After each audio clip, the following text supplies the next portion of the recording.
pudiera de alguna manera contarnos esto, que vamos a charlar con Alfredo Ruiz, que es psicólogo, magíster en neuropsicología y ex docente de la UNCO, para hablar de resiliencia, ¿sí? Exactamente, bien lo Muy estabas diciendo. buenos días, Alfredo. ¿Qué tal? Buenos días, ¿cómo están? Un gusto estar con ustedes. Hola Alfredo, buen día. Igualmente, igualmente. Igualmente porque además tenemos esta idea de un poco ir desarmando y revisar todo que es puede ser un criterio, un prejuicio, un preconcepto acerca de que aquellas generaciones eran más eh, que tenían más recursos o más capacidad de resolver situaciones que las nuevas generaciones. Bien. Es una percepción, es una cosa demostrada, se puede estudiar científicamente. Bueno, seguramente hay estudios que profundizan sobre esta pregunta. Eh, pero bueno, digamos, en este caso estamos hablando de una opinión, diríamos, general. A mí me parece que en principio conviene como eh, caracterizar dos conceptos, ¿no? Uno es el de generación y otro es el de resiliencia. Ajá. Por generación entendemos básicamente la distancia que existe en tiempo, en años, entre los padres y los hijos. Es decir, una persona que nace pertenece a una generación, los hijos que va a tener pertenecen a la siguiente generación. Ujú. Eso sería el concepto de generación.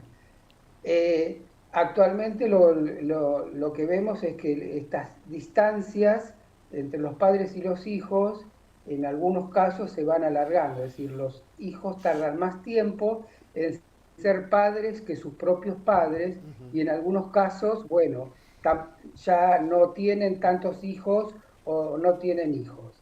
Y el otro concepto, el concepto de resiliencia, es un, diríamos, es un concepto que, a ver, tiene actualmente como una difusión social, pero en realidad estamos hablando de algo que comenzamos a nombrar hace aproximadamente 20 años atrás. Antes no hablábamos de resiliencia y básicamente se refiere a que una persona o un grupo, en este caso estamos hablando de un grupo, porque hablamos de generaciones, a partir de situaciones, podríamos decir, de dificultad o de adversidad, logra transformarlas en diríamos, en lo que sería capacidades de afrontamiento, es decir, a partir de una situación negativa o no favorable, Sí. se logra posteriormente una fortaleza. Eso serían, digamos, como las dos ideas que yo planteé inicialmente. Alfredo, ¿cómo estás? Buen día, gracias por Bien. estar con nosotros. Lo que quería preguntarte, Mario, y vos son de un poco de esa generación a la que hace referencia a este análisis, y no se habla de una etapa ideal o de una crianza ideal, sino que era una cuestión de que no había muchas opciones, había que ser más autónomo por la forma en que se configuraba el núcleo familiar. Y bueno, no había tanta lugar para las emociones como hay ahora. Digo, ¿cómo se ve desde ese lado? Bueno, a mí, como vos decís, me tocó ser niño en la década del 60 y adolescente en la década del 70. O sea que tengo la experiencia de pertenecer a la generación. Actualmente tengo 68 años, o sea que tengo una experiencia en eso. Pero bueno, en términos generales podríamos decir que es pertenecemos a una generación que creció, diríamos, con una valoración alta del sentido del esfuerzo y la disciplina, ¿sí? Donde, por ejemplo, el trabajo y la constancia en un proyecto era una cuestión fundamental. ¿Sí? Estaba esta idea de que las cosas se conseguían con esfuerzo y con trabajo, ¿sí? Por lo tanto, no aparecían en forma inmediata, sino que eran producto del esfuerzo que implicaba una continuidad en el tiempo. Por el otro lado, también esto que vos decías, las infancias por ahí eran infancias digamos, menos supervisadas, más espontáneas. Los niños y las niñas en ese momento jugaban en sus barrios, en forma más libre, más autónoma, salían, los llamaban 1 o 2 horas después, pero no había, digamos, una supervisión directa como hay en este momento de los niños, ¿no? Por el otro lado, bueno, había un contexto, diríamos, cultural muy distinto. Si bien era un momento de mucha, diríamos, modificación de las costumbres y modificación de lo que serían los conceptos políticos y sociales, ¿sí? Estábamos en un mundo más estable, en el sentido de que los cambios se producían con mucho menos velocidad que lo que ocurre en este momento. Entonces, por ejemplo, fue una generación que es analógica, donde, bueno, la fuente de información era la radio, la televisión abierta, los discos de vinilo, bueno... Los libros. Sí, los libros. Los libros, ¿no? Había una serie sí. de libros, de literatura que circulaba entre los jóvenes, fundamentalmente literatura latinoamericana. Sí. Bueno, íbamos leyendo, se trasladaba de un grupo a otro, formaban parte de las discusiones, era como que los propios grupos... y el proceso de formación y de socialización era más homogéneo. Era más homogéneo y no estaba tan dirigido, diríamos, por los medios. Exacto. El tema es que tenemos que pensar que vivíamos en un mundo muy diferente. Exacto. Alfredo, una cosa que a mí me parece es que había un orden y unas ideas dominantes que sacaban un modelo que era bastante homogéneo. Vos ibas a la escuela pública, estudiabas determinadas cuestiones, el jugar, la práctica de jugar. Jugar se jugaba con las manos, se jugaba con la pelota al fútbol, se hacían horquetas, es decir, teníamos una vida que era real. Ahora tenemos una vida más ficticia, la gente conoce la naturaleza, las ciudades, conoce cosas, fórmulas y además cuestiones que están todas, y ni hablar con lo que se incorpore ahora con la inteligencia artificial, lo que van a cambiar las nuevas generaciones. Nosotros, creo, bueno, además de ahí, tenés otra generación que fue señera en cuanto a la... fueron adelantados en cuanto a la calidad de vida y a la mejora, que fueron los hippies, ¿no? Los movimientos pacifistas. Eran líneas que bajaban, lo podías ver. Yo me acuerdo hasta del diario, me acuerdo de los diarios que tenían en la primera página títulos mundiales, títulos policiales, y después estaban los, como así, Crónica, todo eso que eran verdaderos amarillistas, pero en general, y el informativo. Yo me acuerdo cuando, yo soy 61, clase 61. En mi casa se escuchaban los noticieros a las 10 de la noche. Después aparece la tele de manera cotidiana y ya cambia todo. Empieza a cambiar ahí un poco. Y también empieza a cambiar mucho y más aceleradamente el progreso que nos ha llevado a que en 50 años logremos todo lo que hemos logrado. Y además ni hablar de la concentración de riqueza que se ha generado, ¿no? Pero bueno, un poco yo veo eso, que teníamos una vida más real, en la interacción con la naturaleza. Jugábamos a la bolita. Hoy es todo juegos electrónicos. Si el pibe no tiene la Play, o parece que fuera pobre, se sienten defraudados, que el padre y la madre no le pueden dar eso, qué sé yo lo veo así, ¿no?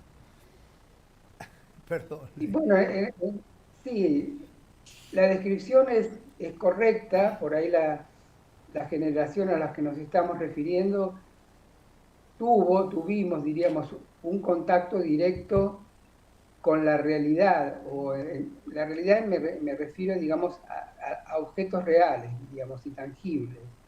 En este momento, las generaciones actuales se vinculan mediáticamente con los objetos. Las interacciones han pasado de ser reales, físicas, a ser interacciones muchas veces virtuales, ¿no? Y la virtualidad digamos, es una dimensión que se ha incorporado a la vida diaria en todos los sentidos. Entonces eso hace que, digamos, la vinculación con los objetos no sea real, sino que sea virtual, y eso abre, diríamos, todo un nuevo campo que, bueno, evidentemente tiene efectos en la constitución subjetiva en las nuevas generaciones. Esto es una cosa tangible, porque, bueno, cada persona refleja el momento cultural y social en el que se ha vivido, ¿no?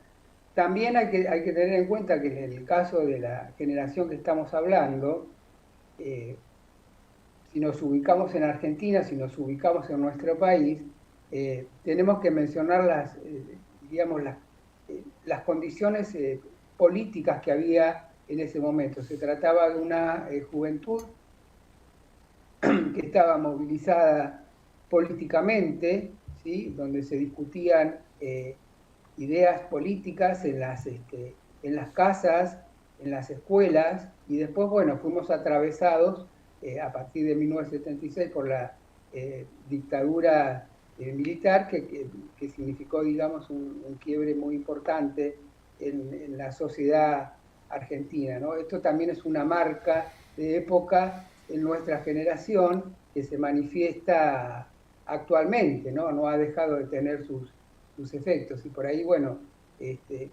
nosotros somos memoria viva de ese momento de la historia que nos tocó vivir. Alfredo, quería consultarte, recién hablabas de la relación con los objetos virtual, también con los pares, qué pasa, y cómo eso, hablabas de la constitución subjetiva de las personas. Ayer justo hablábamos con una psicóloga de Chile, de todo lo que está pasando en la actualidad con los jóvenes, y esta generación intermedia que le pidió perdón a los padres y le pide permiso o perdón a sus hijos, ¿no? ¿Cómo eso impacta hoy también en las generaciones que no toleran una frustración, que necesitan de un otro que medie cuando tienen una discusión con un par? ¿Cómo era en esa época? Bueno, yo hace un momento decía que nosotros crecimos y nos criamos en un medio donde lo que estaba muy valorado el esfuerzo y el trabajo para conseguir un objetivo, para conseguir un fin. Significaba que un objetivo no se alcanzaba inmediatamente, sino que había que trabajar y esperar para conseguirlo. Todas las cosas demandaban más tiempo. Actualmente diríamos, vivimos en un mundo donde, diríamos, las cosas aparecen con mucha más rapidez. Pensemos un ejemplo que por ahí refleja, para centrar lo que estamos hablando. En nuestra época sacábamos una foto con una cámara que después había que llevar a revelar, ¿sí? Y esperar que eso sucediera para ver cómo había salido la foto. En este momento estamos en un momento digital donde eso es inmediato. ¿A qué me refiero? Digamos que los tiempos de espera se han acortado mucho. Entonces, diríamos, de alguna manera, en este momento, el logro o la satisfacción tiende a ser inmediata, sin mediar tiempos de espera. Entonces eso entiendo que produce, digamos, como un efecto, diríamos, en lo que se puede esperar, en lo que no se puede esperar, en la tolerancia a la frustración, diríamos, ¿no? Donde en este momento por ahí esa posibilidad de esperar no está muy concebida como algo que nos sucede a todos. Entonces, por ejemplo, en algunos sectores, bueno, se plantea, no, esto es algo que me va a llevar mucho tiempo, yo quiero algo donde pueda ver los resultados en forma más rápida, pero bueno, tiene que ver con las transformaciones que este mundo tiene, diríamos, en este momento. Bien, bueno, la verdad que es muy amplio el tema. Es muy amplio, es Sí, verdad. y uno tiene preconceptos o prejuicios. Yo veo que nosotros nos criamos de una manera que hasta me causa añoranza, porque, Bueno, todavía no soy abuelo. Tengo hijos de 42 y de 38. Y todavía no soy abuelo. Yo fui padre a los 22. O sea, ya te das una idea de el contraste generacional que hay, ¿no? Entre unos y otros. Y no es que lo anterior era mejor. Me parece que estábamos más preparados para la vida. Inclusive, todavía, con 65 años, seguimos, yo en mi caso, sigo incorporando cosas. El nuevo desafío es los instrumentos que te provee la inteligencia artificial. Por ejemplo, seguimos conociendo y nos dicen también, los gurúes de la educación, nos dicen que las nuevas formas de inteligencia es seguir aprendiendo. Es desechar conocimientos e incorporar conocimientos. Desechar, incorporar, desechar, incorporar, es lo que se viene ahora con esto de la inteligencia artificial. Bueno, yo diría esto, ¿no? En principio, vos decías tu propio caso de tus hijos. Bueno, eso es lo que yo decía al principio, la distancia entre las generaciones se va alargando. Es decir, hay padres que tienen 60 años o más, con hijos que tienen 35 años o más, que todavía no son abuelos y no saben si van a serlo.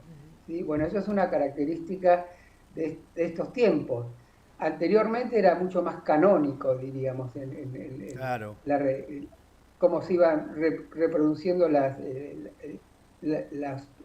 generaciones.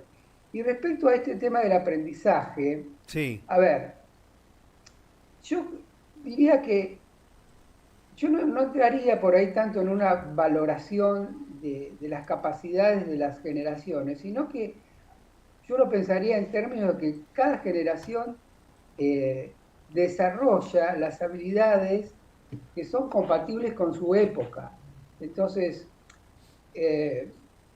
hay un pensador que nosotros enseñamos en la universidad, que estudiamos, Lev Vygotsky, que plantea un concepto muy interesante que es el de herramienta cultural. Y él dice que la herramienta cultural, digamos, sería como un instrumento creado por la cultura, sí, que va formateando en cada generación, en cada grupo, digamos, habilidades que le son específicas. Diríamos, moldea los cerebros y moldea las habilidades cognitivas con particularidades propias de cada época. Entonces, a ver, para poner un ejemplo, en nuestra generación aprendimos a usar la máquina de escribir, digamos, eso quedó absolutamente en el pasado. Ahora diríamos, tenemos un procesador mucho más eficiente que es la computadora, ¿sí? Entonces, si uno le da a un joven una máquina de escribir, ni siquiera sabe de qué se trata en algunos casos, ¿no? Claro. Pero sin embargo es mucho más eficiente que nosotros con el manejo de la computadora y de los programas de la computadora. Es decir, que cada generación va desarrollando habilidades específicas en función de la herramienta cultural que está disponible en ese momento. Entonces, nosotros, en la generación que estamos, que habitamos, tenemos este desafío permanente de pasar del formato analógico en el que nos formamos al formato digital que cambia permanentemente, ¿no? Y que a veces es como que no lo podemos seguir y bueno, necesitamos pedir ayuda a los más jóvenes para que nos resuelvan algunas situaciones. Pero obviamente hay un cambio de paradigma. La inteligencia artificial es muy sorprendente. A mí me llama mucho la atención de la inteligencia artificial. Yo interactúo con ella, fíjense que estoy hablando como si fuera una persona, ¿no? Lo que me llama la atención es la velocidad con la que elabora una respuesta. En general, digamos, las personas, los humanos, vamos elaborando una respuesta por aproximación y a medida que vamos elaborando la respuesta la vamos perfeccionando. Por ejemplo, cuando hacemos un texto, una redacción, vamos escribiendo y sobre la base de la primera redacción vamos arreglando, vamos mejorando. En el caso de la inteligencia artificial, esa redacción sale de una vez y sale perfecta casi, ¿no? Entonces uno dice, qué bárbaro esto. son como desafíos a los que nos vamos enfrentando cada día, pero bueno, no podemos negar que esto está y tenemos que ver qué hacemos con esto. A mí lo que me parece es que el riesgo es que la IA supla habilidades humanas. Es Y que difícil. con el tiempo se puedan ir perdiendo. Bien, pero habilidades sí, lo que no van a nunca lograr la inteligencia artificial es la inteligencia emocional del ser humano. Gracias, Nos Alfredo. tenemos que ir, Alfredo. Muchísimas gracias. Muy agradecido por la No, al participación. contrario, y a disposición para lo que necesiten próximamente. Un Gracias. saludo a todos y a la audiencia. Muchas Buenos gracias. días. Muy Buen amable. día. Muy amable. Alfredo Ruiz, psicólogo, hablando sobre